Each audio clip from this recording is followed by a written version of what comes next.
Hello and welcome to Krishna classes. आज हम पढ़ेंगे jalebis.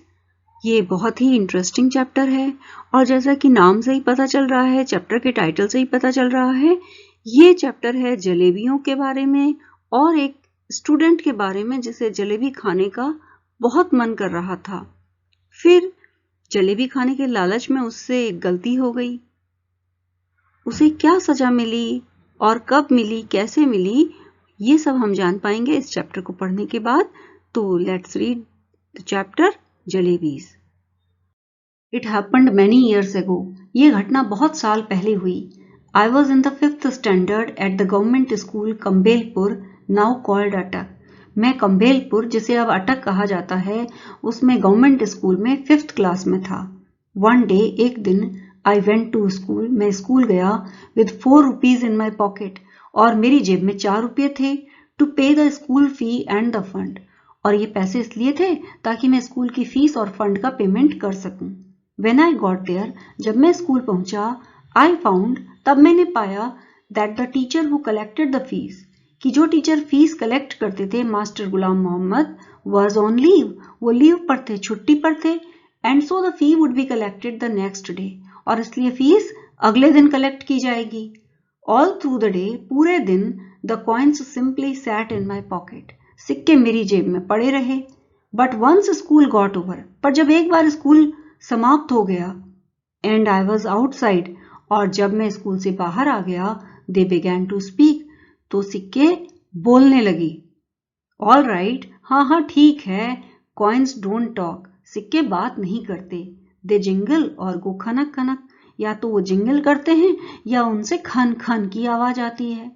But I am telling you, पर मैं आपको बता रहा हूं, that day they actually spoke, उस दिन तो सिक्कों ने सच में बातें की। वन कॉइन सेड, एक सिक्के ने कहा, what are you thinking about, अरे तुम किस बारे में सोच रहे हो। Those fresh hot jalebis coming out of the कढ़ाव in the shop over there, वो उस दुकान में जो कढ़ाव से गरम गरम ताजा जलेबियां निकल रही हैं, they are not coming out for nothing, वो ऐसे ही निकल के नहीं आ रही हैं बाहर। Jalebis are meant to be eaten, जलेबियां खाने के लिए होती हैं। And only those with money in their pocket can eat them, और जलेबियों को तो वही खा सकता है जिसकी जेब में पैसे हों। And money isn't for nothing, और पैसे भी आखिर ऐसे ही तो नहीं होते। Money is meant to be spent, पैसे तो खर्च करने के लिए होते हैं। And only they spend it who like jalebis, और पैसे तो वही खर्च करता है जिसे जलेबियां पसंद होती हैं। Look here you 4 rupees, I said to them, मैंने उन 4 रुपयों से कहा, सुनो इधर देखो, I am a good boy, मैं एक अच्छा लड़का हूं। डोंट मिसगाइड मी, मुझे गलत सलाह मत दो, और it won't be good for you, वरना ये तुम्हारे लिए ठीक नहीं होगा। I get so much at home that I consider even looking at something in the बाजार a sin. मुझे तो घर पर ही खाने के लिए इतना कुछ मिलता है कि मैं बाजार में किसी चीज की तरफ देखना भी एक सिन, यानी एक पाप समझता हूँ। Besides, इसके अलावा, you are my fees and fund money, तुम तो मेरी फीस और फंड के पैसे हो। If I spend you today, अगर मैं आज तुम्हें खर्च कर दूं, then how shall I show my face to Master Ghulam Muhammad in school tomorrow? तो मैं कल स्कूल में मास्टर को अपना चेहरा कैसे दिखाऊंगा। And after that to Allah मियाँ एट कयामत, और फिर बाद में कयामत पर अल्लाह मियाँ को कैसे दिखाऊंगा। You probably don't know it, तुम सिक्कों को शायद नहीं मालूम। But when master Ghulam Mohammad gets angry, पर जब मास्टर बहुत गुस्सा हो जाते हैं, and makes you stand on the bench, और जब वो आपको बेंच पर खड़ा कर देते हैं, he simply forgets to let you sit till the last bell rings, तो वो आपको आखिरी स्कूल की बेल बजने तक बैठने के लिए कहना ही भूल जाते हैं। So it's best you stop chewing at my year like this, तो अच्छा तो यही रहेगा कि तुम मेरा इस तरह से कान काटना या मेरे कान में लगातार बोलना बंद कर दो। And let me go straight home, और मुझे सीधा घर जाने दो। The coins disliked what I had said so much, सिक्कों को जो बात मैंने कही थी वो इतनी ज्यादा बुरी लगी, that all of them began to speak at the same time, कि वो सब के सब एक साथ बोलने लगे। There was such a clamor, इतना ज्यादा शोरगुल था, that passers by in the बाजार stared, कि बाजार में से जो लोग गुजर रहे थे, यानी passers by स्टेयर्ड, वो मेरी तरफ देखने लगे। आईज वाइड विथ सरप्राइज, उनकी आंखें आश्चर्य से चौड़ी थीं। At me and my pocket, और वो देख रहे थे मेरी तरफ और मेरी पॉकेट की तरफ। The coins of those days the rest thing made so much more noise too, और उस समय के सिक्के तो, उस जमाने के सिक्के तो जो बड़े बेकार और कमबख्त थे, बड़ी रैश थिंग थे, वो आवाज भी ज्यादा करते थे। फाइनली, आखिरकार, इन अ पैनिक, घबरा कर, I grabbed all 4 of them, मैंने उन चारों सिक्कों को उठाया। And held them tight in my fist, और उन्हें कसकर अपनी मुट्ठी में पकड़ा। And then they were silent, और तब जाकर के वो चुप हो गए। After taking a few steps, कुछ कदम चलने के बाद, आई लूजनड माई ग्रिप, मैंने सिक्कों पर अपनी पकड़ ढीली कर दी। इमीडिएटली, तुरंत ही, द ओल्डेस्ट कॉइन सेड, सबसे पुराने वाले सिक्के ने कहा, here we are trying to tell you something for your own good, यहाँ पर हम तुम्हें तुम्हारे भले के लिए कुछ बताने की कोशिश कर रहे हैं। And you try to strangle us instead, और तुम तो हमारा ही गला दबाने की कोशिश कर रहे हो।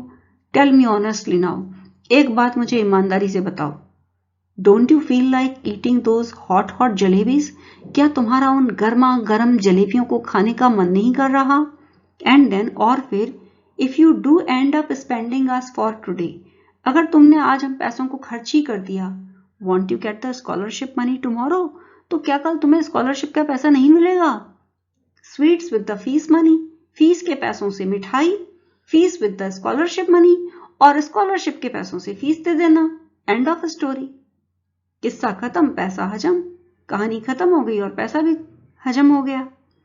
What you are saying isn't right, I replied. मैंने उत्तर दिया, जो तुम कह रहे हो वो सही नहीं है। But it isn't that wrong either, पर ये उतना गलत भी नहीं है। Listen, सुनो, stop blabbering, बड़बड़ाना बंद करो, and let me think, और मुझे सोचने दो। I am not a common sort of boy, मैं कॉमन किस्म का, चालू किस्म का लड़का नहीं हूं। But then those jalebis are not common sort of jalebis either, लेकिन फिर वो जलेबियां भी कॉमन सॉर्ट ऑफ जलेबियां नहीं हैं, वो भी कॉमन साधारण तरह की जलेबियां नहीं हैं। दे आर क्रिस्प, वो करारी हैं, फ्रेश, एकदम ताजी हैं, and full of sweet syrup, और पूरी तरह से चाशनी से सराबोर हैं, चाशनी से भरपूर हैं। माई माउथ वाटर्ड, मेरे मुंह में तो पानी आ गया। But I wasn't about to be swept away so easily, पर मैं इतनी आसानी से बहकने वाला नहीं था। In school I was among the most promising students, school में मैं सबसे ज्यादा अच्छे बच्चों में से था। जिन बच्चों से सबसे ज्यादा आशाएं लगी हुई थी, उन बच्चों में मैं शामिल था। In the 4th standard exams, class 4 के एग्जाम्स में, I had even one a scholarship of 4 rupees a month, मैंने हर महीने 4 रुपये की एक स्कॉलरशिप भी जीती थी। बिसाइड्स, इसके अलावा, I came from a particularly well to do family, इसके अलावा मैं एक बहुत अच्छी रिच फैमिली से आता था, वेल टू डू फैमिली से आता था। सो आई एंजॉयड कंसिडरेबल प्रेस्टीज, इसलिए मेरी बहुत ज्यादा स्कूल में रिस्पेक्ट थी, प्रेस्टीज थी। I had never once been beaten so far, आज तक मुझे कभी भी पीटा नहीं गया था। ऑन द कंट्रारी, बल्कि इसके विपरीत, master ji had got me to beat the other boys, master ji ने मुझे दूसरे बच्चों को पीटने के लिए कहा था। For a child of such status, एक लड़का जिसका इतना अच्छा स्टेटस हो, standing there in the middle of the bazaar eating jalebis, क्या उसको बाजार में खड़े होकर जलेबियां खानी चाहिए? No, it wasn't right, I decided, मैंने डिसाइड किया, मैंने तय किया कि नहीं, ये बात ठीक नहीं थी। I clenched the rupees in my fist and came home, मैंने रुपयों को अपनी फिस्ट में, अपनी मुट्ठी में दबाया, एंड केम होम, और घर आ गया। The coins were so keen on being spent that day, सिक्के उसी दिन खर्च किए जाने के लिए इतने ज्यादा कीन थे, इतने ज्यादा ईगर थे, इतने ज्यादा उत्सुक थे। They kept up their attempts at persuasion, कि उन्होंने मुझे मनाने के लिए अपना अटेम्प्ट, अपना प्रयास जारी रखा। Till their voices began to choke, और वो तब तक मुझे मनाने की कोशिश करते रहे जब तक उनकी आवाज, उनका गला ही चोक नहीं होने लगा, बंद नहीं होने लगा। व्हेन आई रीच्ड होम, जब मैं घर पहुंचा, and sat on the bed, और बिस्तर पे बैठा. They began to speak. वो फिर से बोलने लगे. I went inside to have lunch. मैं अंदर गया ताकि लंच कर सकूं. They began to shriek. तो वो चीखने लगे. Shriek का मतलब होता है चीखना. Another word for shriek is scream. Thoroughly fed up. पूरी तरह से जी भर जाने के कारण I rushed out of the house barefoot. मैं नंगे पैर ही barefoot ही घर से बाहर निकल आया and ran towards the बाजार, और बाजार की तरफ दौड़ा. Terrified I was. मैं डरा हुआ था. But quickly I told the हलवाई. लेकिन जल्दी से मैंने हलवाई से कहा to weigh a whole rupee worth of jalebis, कि वो पूरे 1 रुपये भर की जलेबियां तोल दे. His astonished look seemed to be asking where I had the hand cart in which I would carry all those jalebis. ये सुनकर के हलवाई ने बड़े बड़े आश्चर्यचकित तरीके से मेरी तरफ देखा. As if he was asking where I had the hand cart. मेरे पास हैंड कार्ट या हाथ गाड़ी कहाँ थी. In which I would carry all those jalebis. जिनमें मैं 1 रुपये भर की जलेबियां ले जा पाऊं, ऐसी हाथ गाड़ी कहाँ थी मेरे पास. Those were inexpensive times. वो समय ऐसा था जब चीजें ज्यादा महंगी नहीं थी, एक्सपेंसिव नहीं थी. 1 rupee fetched more than 20 rupees does nowadays. आज जितना सामान 20 रुपीज में आता है, उससे कहीं ज्यादा सामान तब 1 रुपये में आता था. The हलवाई opened up a whole newspaper. हलवाई ने पूरा बड़ा सा अखबार खोला and heaped a pile of jalebis on it. और उसमें जलेबियों का एक पूरा ढेर डाल दिया. Dear students, I hope you found this video useful. In case you are new to my channel, please do subscribe and also press the bell icon so as to get notifications for future uploads. Many thanks for watching.